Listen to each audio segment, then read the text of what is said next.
Je m'appelle Sophie Muffan, je suis executive coach spécialiste de l'empowerment des talents.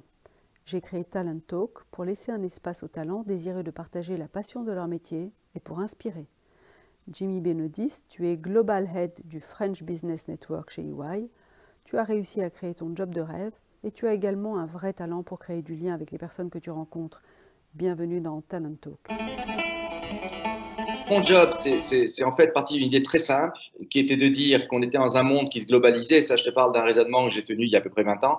D'un monde qui se globalisait de plus en plus, avec des entreprises, des grandes entreprises françaises qui se globalisaient également de plus en plus. Et il fallait créer du lien, justement, pour reprendre ton terme, il fallait créer du lien entre toutes les équipes qui travaillent sur ces entreprises, de notre côté, du côté d'EY, qu'elles soient à Paris, qu'elles soient à Londres, qu'elles soient à New York, qu'elles soient à Singapour, qu'elles soient en Australie, qu'elles soient n'importe où. Il fallait créer du lien. Et une bonne façon de créer du lien, c'était de créer une présence française au sein de nos bureaux qui puisse créer un lien avec les dirigeants de ces filiales de groupes français répartis un peu partout dans le monde. Aujourd'hui, on a réussi à créer une organisation qui fonctionne bien avec 500 collaborateurs associés qui sont répartis un peu partout dans le monde et qui font ce travail avec moi au quotidien.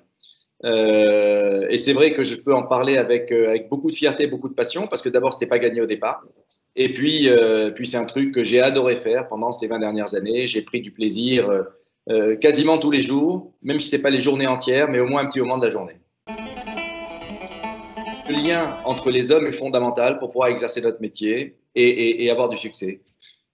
Si on essaye uniquement de se reposer sur une base technique et de compter sur les réalisations techniques pour créer des relations fortes avec nos clients, on arrive très vite à des limites. Parce que les clients en face, c'est des hommes aussi. Et ils ont envie d'autre chose qu'uniquement un résultat technique. Bien sûr, la technique, c'est la base de notre métier. Et sans la technique, on n'existe pas. Mais la technique, ce n'est qu'un langage commun pour pouvoir passer à une autre dimension. Et cette dimension, c'est la dimension humaine. Donc, pour faire très simple, Sophie, j'ai envie de te dire, si tu veux bien faire ce métier de consultant, il faut quelque part que tu aimes les autres. C'est d'essayer de comprendre, en fait, qui était cet interlocuteur. Qu'est-ce qui était important pour lui? Non seulement dans son cadre professionnel, mais dans sa vie, d'une manière générale. Donc, d'essayer d'entrer un peu dans son intimité et de le laisser rentrer dans la mienne pour créer un climat de confiance. Et une fois qu'on a réussi à faire ça, alors, comment ça se fait? J'ai pas de recette magique, mais c'est simplement l'écoute, c'est le sourire, c'est de montrer de manière proactive que s'il y a quelque chose dans ta vie qui te semble utile à cette personne, eh ben c'est spontanément de l'appeler pour lui dire tiens, j'ai pensé à toi, à mon avis, ça pourrait être utile. Peu de gens font ça. Et pourtant, ça apporte beaucoup et ça montre à la personne qu'on s'en occupe, qu'on l'a en tête. On peut ajouter autre chose, Sophie, c'est que il faut que ce soit vrai. Le risque, c'est de commencer à faire trop confiance à son charme et de baisser la garde et d'oublier par moment pourquoi on est là, d'oublier pourquoi cette relation existe. Ou de la faire pencher, comme je le disais tout à l'heure, plus sur un plan personnel, en oubliant le professionnel, en comptant sur le personnel pour compenser les insuffisances professionnelles, parce qu'on en a tous. On n'est pas expert en tout, on ne sait pas tout faire, mais la tendance, quand tu as accumulé un capital confiance avec quelqu'un, c'est de se dire, même si ce que je fais n'est pas génial, comme on se connaît bien, on s'entend bien, finalement, ça va passer. Ça, c'est les risques. Et je me suis pris quelques claques. Une fois que tu as réussi à développer ces relations d'amitié avec des clients, l'exigence professionnelle devient encore plus forte.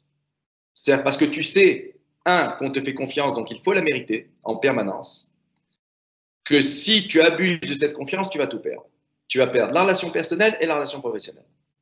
Une fois que tu as compris ça et que tu acceptes cette amitié avec les devoirs qui vont avec, c'est-à-dire devoir d'exigence, mais vraiment d'exigence extrême. C'est-à-dire que quand j'ai des bonnes relations avec un client, s'il m'appelle pour me demander quelque chose, je vais immédiatement me sentir mais complètement obligé de répondre de la meilleure manière possible. Soit très très rapidement, je ne sais pas faire, être capable de dire je ne sais pas faire, désolé, là sur ce coup-là, je ne peux pas. Je ne sais pas, je ne peux pas, je n'ai pas les ressources, on n'est pas capable. Ou si je dis je peux faire, il faut que ce soit top. J'ai toujours considéré que si un de mes associés me demandait quelque chose, je devais m'efforcer de le considérer comme un client. Et du coup, ça m'aide à revenir dans un schéma dans lequel je suis plus à l'aise, qui est celui de la relation client-fournisseur. Tu as besoin d'identifier quels sont tes points d'appui. Tu ne peux pas avancer seul. le tireur solitaire, héros solitaire, qui a raison tout le temps et qui se débrouille, etc., ça n'a pas une espérance de vie très importante dans nos organisations. Tu es obligé de t'entourer et tu es obligé d'avoir des points d'appui. Des points d'appui qui sont des gens considérés comme extrêmement légitimes là où ils sont. C'est incontestable. Si tu arrives, surtout quand tu es en train de construire ta carrière, si tu arrives à faire en sorte que ces gens-là, ils n'ont pas besoin d'être nombreux, 2, 3, 4, ça suffit. 1, quelquefois, ça suffit. Pour un temps, c'est plus dangereux. Si ces gens-là t'apportent leur soutien, si ces gens-là te mettent en avant, te sponsorisent, ça aide énormément. Ça aide énormément parce que du coup, la légitimité n'est plus en question. Après, bon, bah, il va falloir que tu délivres des résultats. Mais ça, on est tous là pour ça.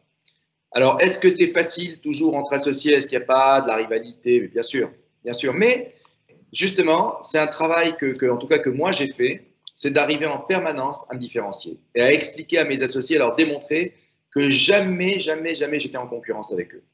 Que j'étais là pour les aider, qu'ils étaient là pour m'aider à faire mon job et qu'on allait s'entraider mutuellement et qu'on allait réussir ensemble, tous les deux, mieux que chacun de son côté.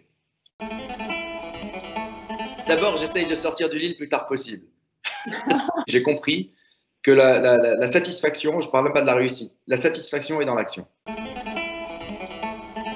Ayez des rêves, oui, mais fixez-vous des objectifs qui vous permettront d'accomplir ces rêves et ne partez pas du principe que ces rêves vont être le driver de tout ce que vous faites aujourd'hui au quotidien.